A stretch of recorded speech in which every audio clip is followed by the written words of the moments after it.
My brother is a person that only sends or shows me memes if it fits a running gag of ours. And thanks to a YouTuber from our childhood, our DMs were full of it. Or should I say, thick of it.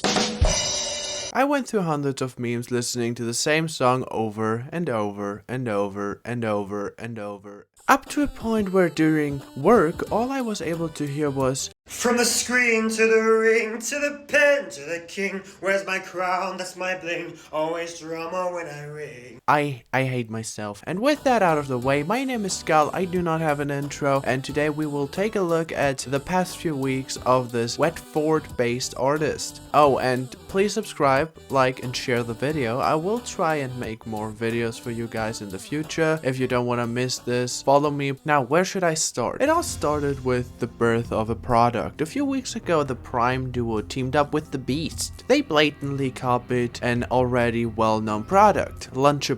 Lunchables, for everybody that doesn't know, is an excuse of a meal that is targeted towards impressionable children using bright colors, which for soulless overlords making content for people under the age of 12, this is perfect. The Lunchleys came in 3 different versions, which, if I believe the countless reviews, all taste horrible. Not even the most drippy cheese was able to save the product from flopping. At least I think it flopped. I don't see how this was selling well, with the Prime sales being on a downward spiral, the entire Mr. Beast controversy, as well as all those people making videos about how bad it tastes. But all I could find about the selling numbers was this Redditor that posted this, which doesn't say anything to be exact. Now, that cringy launch and bad product isn't what I want to get into. It is what happened after. A well-known YouTuber and father, DanTM, came forward to call the product shitty, which is all he did. Afterwards, the man behind Prime, Logan Paul, called out DanTM, explaining how he filmed his Japan vlog and faked his own death just for this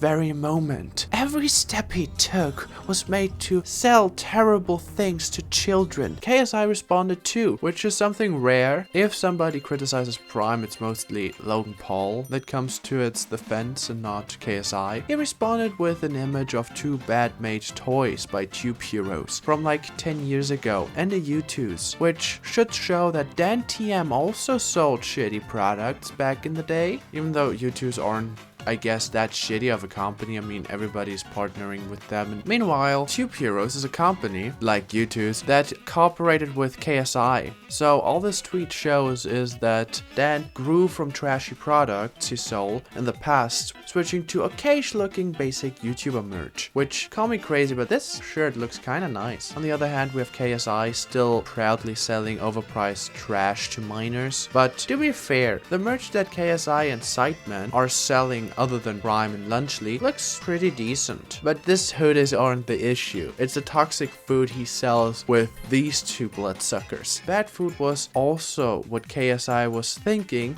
when he tweeted this. This is more or less a sponsored review Dan made a few years ago of a company that sells boxes full of sweets, which this isn't Dan's product, nor is he selling it. To my understanding, the company just sent him the box and he reviewed the content of the box. You may call it a sponsor. Now let's see what JJ was promoting back then. MMOGA was or still is a website where you were able to buy FIFA in-game currency. Even back then when everybody was promoting it, buying coins from such websites got your EA account banned, which this isn't really a high ground to stand on. Random box of sweets that he just got gifted. A scam website that sold in-game currency for real money. Yeah, no, I mean, yeah, the box of sweets seems slightly worse. Now, after that tweet, the real downfall and reason for this video started. KSI first announced his new song, Thick of It, with this tweet, which the song didn't come out yet, and it already received bad press with people hating on him. The entire DanTM situation also didn't help the case, but JJ had an idea. He wanted to be the bigger man and apologize to Dan with the video. It was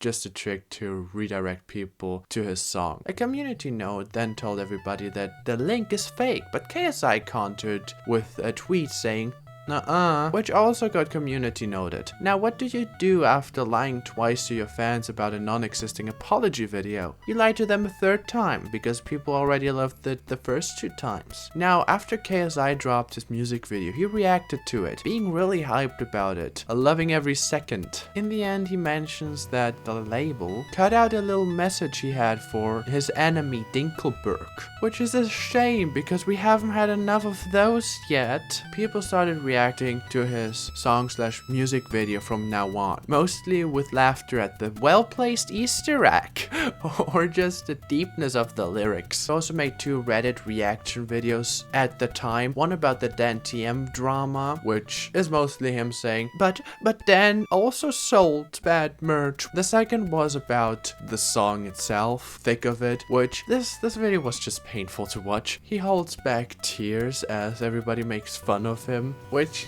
I don't know. Oh my god, what is this? There was a giant bug on the window. Now it's outside because I tossed it out with one of my hands. He then made the 3rd video about YouTubers reacting to his song, which once again, holding back tears as everybody makes fun of you. Those videos are very hard to watch. I don't want to see him cry. Now, the only person in this video that actually liked his song was Fortnite YouTuber Nick30. I don't know, Nick30. I think. But KSI's reaction to his reaction made him react in a very negative way, and he made fun of him for the song. OnlyFan was turned into a hater by KSI himself. During all that, a snippet of an unreleased KSI song featuring Billie Eilish got leaked. Back when it got leaked, KSI even confirmed that yes, this is a real song, and he is now not going to release it because it got leaked. Just release it, man. It's done. It's your best song. He is still very, very concerned about people not liking Thick of It, which I understand that this song probably meant a lot to him, but still, we don't need a real-time update on where it's on the Billboard Top 100. I think it's like on 95 at the point of recording this video. Maybe it's gonna get higher, maybe it's going to immediately fall out of it, but yeah. What also resurfaced was this concert he gave at the Zone event, where he and Trippie Redd firstly showed off this new song, and I have to say that the crowd back then went mild. Like they went so mild that some of them went home. So yeah, this is basically what happened to KSI in the past month or so. Hopefully he will go off the gas now that he is a judge at Britain's Got Talent. Don't ask me why he is there. It comes to as much of a surprise to me as it does to you. I also found out that he is the first guy to press the red button before the contestant even said anything. But as already said, I hope that hanging out with Simon Cowell will turn him less into a hater, and who am I kidding? He already did that, and this show will just transform him completely into Timmy Turner's dad.